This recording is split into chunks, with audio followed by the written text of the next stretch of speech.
ये जगह किसी रहस्य से भरी थी, क्योंकि यहाँ से बाहर निकलने की कोशिश करने वाले इंसान को मौत की सजा दे दी जाती थी। 2014 में हुए एक एक्सीडेंट के बाद जब इस सीक्रेट एजेंट की आंख खुलती है तो वो खुद को सन 4028 के एक अजीब से टाउन में पाता है। और सबसे हैरान कर देने वाली बात यह थी, उस टाउन के लोग अब भी यही मानते थे कि वे सन 2000 में जी रहे हैं, जबकि सच्चाई तो यह थी कि पिछले पूरे 2000 सालों से उन्हें बिना बताए एक डेंजरस सर्वाइवल प्लान का हिस्सा बनाकर रखा गया था, क्योंकि बाहर की असली दुनिया तो बहुत पहले, लगभग 2000 साल पहले ही खत्म हो चुकी थी। अब इसी टाउन के पास के घने जंगल में अचानक ईथन की आंख खुलती है। ईथन एक सीक्रेट सर्विस एजेंट था जो अपने पार्टनर के साथ एक टाउन में अपनी ऑर्गेनाइजेशन के 2 गायब हुए फेडरल एजेंट्स को ढूंढने के मिशन पर था। लेकिन एक्सीडेंट के बाद अब उसकी हालत बहुत खराब थी।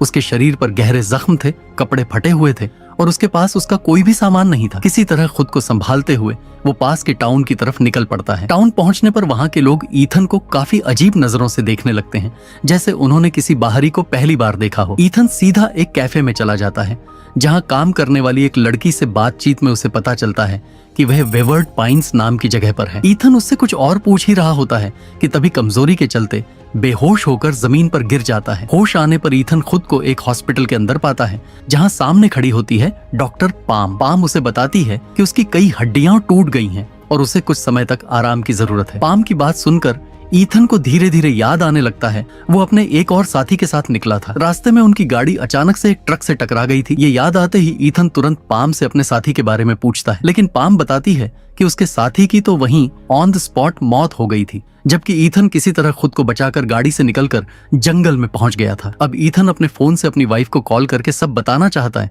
लेकिन पाम के मुताबिक उसका फोन और आइडेंटिटी कार्ड पुलिस स्टेशन में है, जिन्हें वो बाद में जाकर ले सकता है। फिलहाल उसे आराम करना चाहिए। लेकिन हॉस्पिटल में कुछ घंटे बिताने के बाद ईथन को सब कुछ बहुत स्ट्रेंज लगने लगता है। पूरे हॉस्पिटल में पाम के अलावा कोई और डॉक्टर नहीं था। माहौल इतना अजीब था कि ईथन अब वहां और नहीं रुकना चाहता था। वो जल्दी से कपड़े पहनता है और बाहर निकल पड़ता है। हॉस्पिटल का कॉरिडोर सुनसान था, न कोई पेशेंट दिख रहा था, हर कमरा बंद था। ईथन अब सीधा पुलिस स्टेशन पहुंचता है, लेकिन वहां भी गेट पर ताला बंद मिलता है। अब उसे लगने लगता है कि शायद इस गांव में कोई अजीब सी हॉलिडे चल रही है। थोड़ा आगे जाकर उसे एक बार दिखाई देती है, जहां वो फोन कॉल करने के इरादे से अंदर चला जाता है। बार टेंडर का नाम था बेवरली। ईथन उससे बात करते हुए फोन मांगता है और अपनी वाइफ को कॉल करने की कोशिश करता है, लेकिन बार बार कोशिश करने के बावजूद भी कॉल कनेक्ट नहीं होती। बेवरली उसकी बेचैनी देखकर उससे पूछती है कि आखिर हुआ क्या है। ईथन उसे अपने साथियों के गायब होने और अपनी हालत के बारे में सब कुछ बता देता है, लेकिन जैसे ही बेवरली उसके खोए हुए साथियों के नाम सुनती है वो तुरंत चुप हो जाती है, जैसे उसने कोई बहुत बड़ा राज सुन लिया हो। अभी के लिए बेवरली ईथन को एक पेपर पर एक एड्रेस लिखकर देती है और मुस्कुराते हुए ये भी कहती है कि अगर उसका मूड कभी खराब हो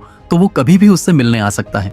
ईथन उस पेपर को पलटता है तो पीछे एक लाइन और लिखी होती है, वेवर्ड पाइन्स में कोई भी झिंगुर मौजूद नहीं है। ये बात पढ़कर ईथन थोड़ा कंफ्यूज तो होता है, लेकिन फिलहाल इस पर ज्यादा ध्यान नहीं देता और बार से बाहर निकल जाता है। पर तभी अचानक उसे पास की झाड़ियों से झिंगुरों की आवाज सुनाई देती है। आवाज सुनते ही थोड़ा सा शॉक होते हुए वह झाड़ियों की तरफ बढ़ता है। जैसे ही वह झाड़ियों को हटाता है उसे वहां एक स्पीकर दिखाई देता है और उसी स्पीकर से झिंगुरों की आवाज आ रही थी। ये देखकर ईथन सोचता है कि टाउन में जो कुछ भी हो रहा है वह नेचुरल नहीं है। थोड़ी देर बाद ईथन पास के एक मोटल में पहुंचता है ताकि वह रात वहीं बिता सके, लेकिन क्योंकि उसके पास पैसे नहीं थे, सुबह सुबह ही उसे होटल से बाहर निकाल दिया जाता है। अब बाहर निकलते ही ईथन को याद आता है वो एड्रेस जो बेवरली ने उसे दिया था। वह तुरंत वहां जाने का फैसला करता है, लेकिन उस जगह पहुंचते ही ईथन के तो होश उड़ जाते हैं, क्योंकि वह जगह किसी पुराने और जर्जर कैबिन की तरह थी। अंदर घुसते ही उसे एक भयानक नजारा दिखाई देता है। बेड से बंधा हुआ एक इंसान जिसकी कई दिन पहले मौत हो चुकी थी। जब ईथन पास जाकर उसका चेहरा देखता है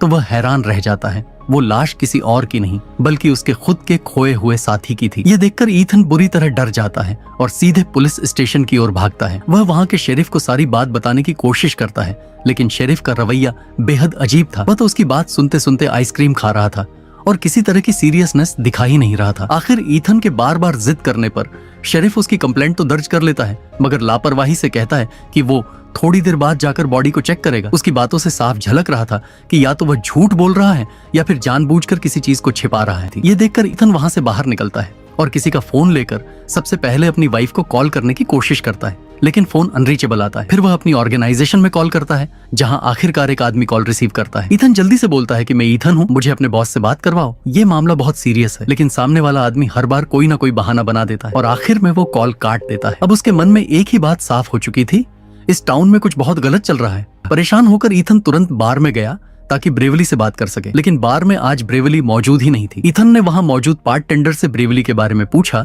तो उसने बताया कि ब्रेवली नाम की कोई औरत इस बार में काम ही नहीं करती। ईथन को यह सुनकर गुस्सा आ गया। उसने गुस्से में उस बंदे का कॉलर पकड़ लिया और उसे उल्टा सीधा सुनाने लगा, लेकिन तभी बंदा गुस्से में आकर ईथन के सर पर वार कर देता है। ईथन बेहोश हो जाता है और इस बार उसकी आंखें खुलती हैं तो वह फिर से हॉस्पिटल में था, लेकिन अब उसके हाथ पैर बांध कर रखे गए थे। तभी वहां एक साइकियाट्रिस्ट आता है और बताता है कि एक्सीडेंट की वजह से ईथन के दिमाग में एक बहुत ही खतरनाक ब्लड क्लॉट बन गया था। इसी वजह से वह अजीबोगरीब चीजें हेलुसिनेट कर रहा था। साइकेटिस्ट उसे यह भी बताता है कि उसी ब्लड क्लॉट को रिमूव करने के लिए जल्दी ही सर्जरी करनी पड़ेगी, लेकिन ईथन के हिसाब से जो उसने देखा और महसूस किया था वह पूरी तरह से सच्चाई ही थी। इसीलिए ईथन डॉक्टर पाम के सामने आते ही अपनी सर्जरी करवाने से मना करता है, लेकिन डॉक्टर पाम उसकी बात नहीं सुनते और एक इंजेक्शन देकर उसे बेहोश कर देती हैं। फिर सीधे ऑपरेशन रूम की तरफ ले जाती हैं। रास्ते में ईथन जैसे तैसे होश में आता है और महसूस करता है कि जो उसका स्ट्रेचर खींच रहा है वह कोई और नहीं बल्कि ब्रेवली थी। ब्रेवली हॉस्पिटल में ईथन की जान बचाने आई थी। ब्रेवली ने ईथन को होश में लाकर लिफ्ट में ले लिया ताकि वह हॉस्पिटल से बाहर जाकर नॉर्मली बात कर सके। इंजेक्शन के असर से ईथन को अभी भी चक्कर आ रहे थे, इसलिए सबसे पहले वह बाथरूम में छुप गए। बाहर की चीजें देखने के लिए ईथन ने जानबूझकर बाथरूम के कांच को तोड़ लिया था। तभी डॉक्टर पाम बाथरूम के बाहर आ पहुंचती हैं। ईथन तुरंत डॉक्टर पाम पर अटैक करता है और ब्रेवली के साथ वहां से भाग जाता है। खाली घर में पहुंचकर ब्रेवली ईथन से बात करती है और बताती है कि वह कई सालों से इसी टाउन में फंसी हुई थी और सन 1999 में टाउन में आई थी। यह सुनकर ईथन का दिमाग काम करना बंद कर देता है क्योंकि अब उसका कैलकुलेशन और एज बिल्कुल मेल नहीं खा रहे थे। ब्रेवली आगे बताती है कि जिस एजेंट की डेड बॉडी ईथन ने ढूंढी थी उसे असल में शेरिफ ने मारा था। इस टाउन में कुछ नियम थे कि कोई भी यहाँ से भागने की कोशिश नहीं करेगा। यह सुनकर ईथन और ज्यादा डर जाता है, लेकिन दवाई के असर की वजह से वह बेहोश हो जाता है और अगली सुबह जब उसकी आंख खुलती है तब ब्रेवली वहां से चली गई होती है। ईथन टाउन में वापस जाता है और इस बार सब कुछ नॉर्मल लग रहा था। पास में हो रही एक पार्टी में उसकी नजर केट नाम की महिला पर पड़ती है जो मरे हुए एजेंट के अलावा गायब हो गई थी। लेकिन सबसे चौंकाने वाली बात यह थी कि केट अपनी उम्र से काफी बड़ी लग रही थी। ईथन तुरंत अप्रोच नहीं करता और पार्टी खत्म होने तक इंतजार करता है। जैसे ही केट अपने पार्टनर के साथ जाने लगती है, ईथन उसका पीछा करता हुआ उसके घर तक पहुंच जाता है। रास्ते में उसके दिमाग में बस यही बात चल रही थी कि केट इतनी ज्यादा बदल गई कैसे, क्योंकि 1 महीने पहले तक ही उनका एक्स्ट्रा मैरिटल अफेयर चल रहा था और तब केट बिल्कुल अलग थी। ईथन हिम्मत करके केट के घर की डोरबेल बजाता है और उससे बात करने की कोशिश करता है। शुरू में केट अपने पति के सामने ऐसे दिखावा करती है जैसे कि वह ईथन को जानती ही नहीं। थोड़ी देर में वह अपने पति को किसी काम के बहाने से अंदर भेज देती है और ईथन को बताती है कि पूरे टाउन में हर जगह सीसीटीवी कैमरा लगे हुए थे और 24 घंटे उनकी हर मूवमेंट पर नजर रखी जा रही थी। इसीलिए केट ने ईथन से कहा कि वह अभी बहुत ज्यादा सावधान रहे। मगर ईथन का मन अभी भी यह जानने में लगा था कि केट इतने समय में इतनी बदल क्यों गई। केट के हिसाब से वह पिछले 12 साल से इस टाउन में थी, जबकि ईथन की जानकारी के अनुसार केट बस 1 महीने पहले गायब हुई थी। यह सोचकर ही ईथन का दिमाग दंग रह गया। केट ने आगे किसी भी सवाल का जवाब देने से साफ मना कर दिया और हंसते हुए ईथन को वहां से जाने को कहती है ताकि कोई भी उनके ऊपर शक न करे। केट की बातें सुनने के बाद ईथन जल्दी से जल्दी इस अजीब टाउन से बाहर निकलना चाहता था। उसने थोड़ी दूर जाकर पास खड़ी एक गाड़ी का शीशा तोड़ दिया और किसी तरह से गाड़ी को रोड पर भगाते हुए टाउन से बाहर निकलने की कोशिश की। कुछ ही देर में ईथन टाउन के एंट्री बोर्ड के पास पहुंचा और उसे लगा कि शायद अब वह टाउन पीछे छूट जाएगा। मगर कई घंटों तक लगातार ड्राइव करने के बावजूद अचानक वही बोर्ड सामने आ गया जो उसने पहले भी देखा था। ये देखकर ईथन समझ गया कि रोड के रास्ते से वह टाउन से बाहर नहीं जा सकता। तुरंत ही उसने गाड़ी से नीचे उतरकर जंगल में भागने का फैसला किया। जंगल के बीच में आने वाली हर चीज को ध्यान से पार करते हुए वह जंगल के अंतिम हिस्से तक पहुंचा। वहां एक बहुत बड़ी दीवार खड़ी थी जो पूरे टाउन को चारों तरफ से घेर रही थी। दीवारों के ऊपर हाई वोल्टेज वायर्स लगे थे ताकि कोई भी भागने की कोशिश करे तो करंट लगने पर उसकी मौत हो जाए। ईथन ने फिर से गाड़ी में बैठने का फैसला किया। तभी अचानक टाउन का शेरीफ आ गया और ईथन को गाड़ी चुराने के जुर्म में पकड़ लिया।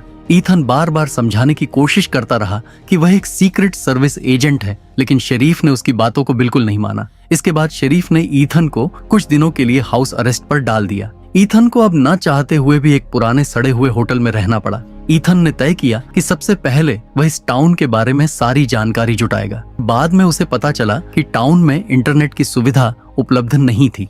ईथन फिर उसी टूटी हुई कैबिन में गया जहां उसके साथी की डेड बॉडी पड़ी थी। अभी भी उसकी साथी की बॉडी वहीं सड़ी हालात में पड़ी हुई थी। तभी उसकी नजर साथी के पैर पर पड़ी और उसने देखा कि वहाँ एक छोटी सी बुकलेट छुपी हुई थी। ईथन बुकलेट को अपने पास लेने ही वाला था कि शरीफ अचानक वहाँ आ गया। उसने तुरंत ईथन को गन पॉइंट पर ले लिया।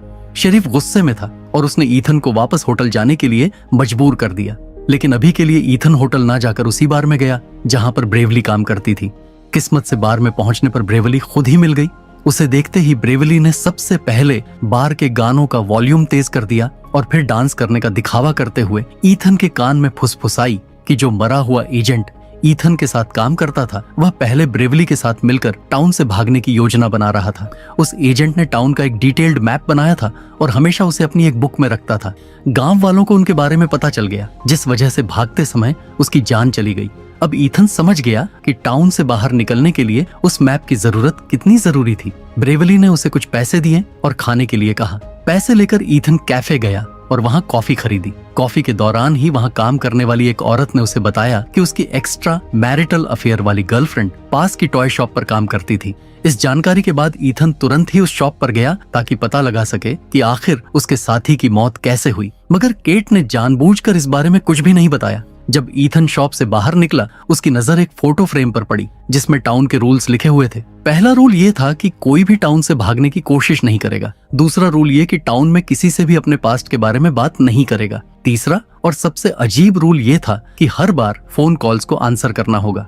ईथन को यह सब पढ़कर काफी अजीब लगा, लेकिन उसने फिलहाल हॉस्पिटल की ओर रुख किया। वहाँ भीड़ न होने की वजह से वह जल्दी ही मुर्दा घर तक पहुंच गया जहाँ मरे हुए लोगों का सामान रखा जाता था। उसने तुरंत वह बुकलेट अपने पास रख लिया और ब्रेवली के साथ जंगल की ओर निकल गया। वहाँ दोनों ने टाउन के मैप को देखकर निकलने का प्लान तैयार किया।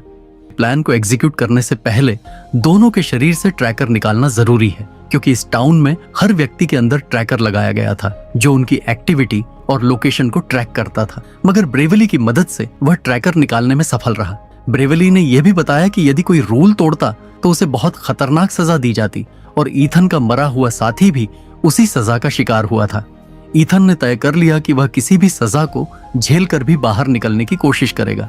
इसके बाद वह टाउन में वापस प्लान को पूरी तरह तैयार करने चले जाते हैं। रास्ते में ब्रेवली और ईथन की मुलाकात केट और उसके पति हेरोल्ड से हो गई। केट ने ईथन से बात करते हुए उसे ब्रेवली के साथ अगले दिन शाम के डिनर के लिए अपने घर इनवाइट किया। ईथन ने थोड़ी सोच विचार के बाद तुरंत हाँ कर दी। ब्रेवली को यह थोड़ा अजीब लग रहा था, मगर फिलहाल उसने कुछ नहीं कहा। ईथन वापस अपने होटल गया और मैप को देखकर टाउन से भागने की योजना बनाने लगा। तभी उसने मैप में देखा कि एक पेड़ के ऊपर कुछ निशान बने हुए हैं। इसका मतलब यह साफ था उसके मरे हुए साथी ने वहां कोई जरूरी सामान छुपाया था। अगले दिन सबसे पहले ईथन ने अपनी ट्रैकर चिप होटल के बेड पर रख दी और जंगल की ओर चल पड़ा। वह पेड़ के पास पहुंचकर ऊपर चढ़ गया और सामान निकालने लगा। इसी बीच उसे पास से गोलियों की आवाज सुनाई दी। पेड़ के ऊपर से ईथन ने शेरिफ को देखा जो किसी चीज पर लगातार फायरिंग कर रहा था। ईथन ने फिलहाल उस पर ध्यान नहीं दिया और अपने काम को पूरा कर लिया। जंगल पार करके वापस गांव पहुंचते ही ईथन शाम के समय ब्रेवली के साथ केट के घर की ओर बढ़ा। शुरू में ब्रेवली थोड़ी हिचकिचाई, मगर ईथन ने समझाया कि आज रात ही उनका टाउन से निकलने का समय है और प्लान तैयार है। इसे ब्रेवली भी मान गई और साथ में घर पहुंच गई। डिनर के दौरान थोड़ी देर ईथन ने केट से बातें की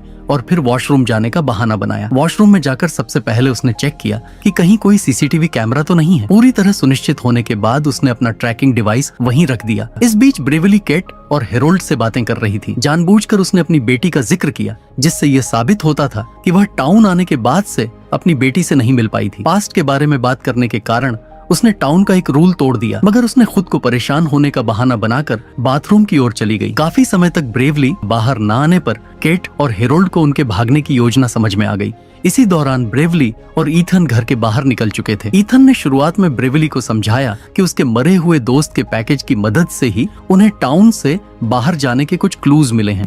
अचानक आसपास के सभी घरों की लाइट जल गई और घरों में मौजूद फोन बजने लगे। इसके तुरंत बाद हर घर से लोग हथियार लेकर बाहर आ गए और ईथन और ब्रेवली का पीछा करने लगे। अब सवाल यह था कि क्या वे दोनों टाउन का ये रहस्य पूरी तरह से जान पाएंगे? क्या वे टाउन से बाहर निकल पाएंगे? और उससे पहले क्या गांव वाले उन्हें मार देंगे या नहीं? जानने के लिए लाइक और सब्सक्राइब जरूर करें और नेक्स्ट पार्ट के लिए कम से कम 50 कमेंट करवा दें। मैं हूं नैरेटर V8। मिलते हैं अगले डेडली कहानी में।